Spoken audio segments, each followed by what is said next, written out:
So we have dedicated our lives to do this, just like Miles Guo, which our leader, the founder of the new federal state of China, and the Chinese whistleblower movement since 2017. But this day happened. I have to take you back to March 15th.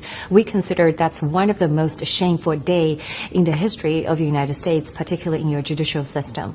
So that day, I think a lot of audiences probably at this time know that Miles Guo was arrested by the DOJ based on completely false allegations.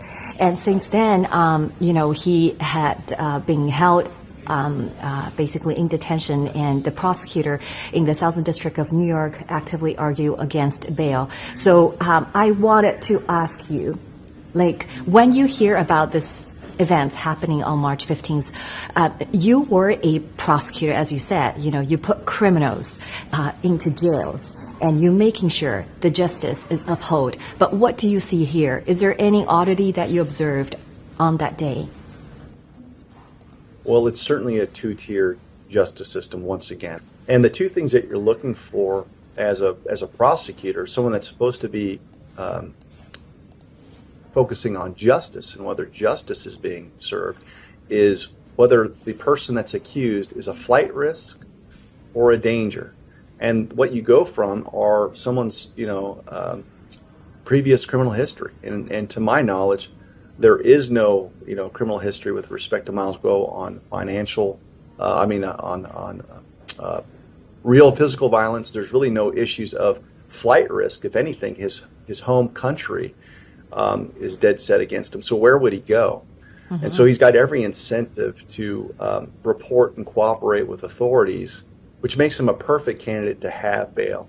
The reason why someone like him is not getting pretrial conditions of release granted is because they need to put a muzzle on him. Mm-hmm. But those are the two things you're looking at. Flight risk, I don't see that here. And when you talk about a danger to society, or to the community, usually we're looking at crimes of violence. Here we're looking at more of a white-collar accusation, but through a cursory view of Miles's involvement, it looks like he's been above board for the better part of a decade. And so this looks like a political hit job, and the way that you effectuate a goal politically is you try to lock someone up and throw away the key. And it's really difficult because the media, if the media is on the side of the truth teller, could do quite a bit to help the situation of Miles Guo. But, legacy media has been captured, and it's going to be a difficult problem to solve. So you're basically going to be left with patriot podcasters, second-tier media as your only outlet.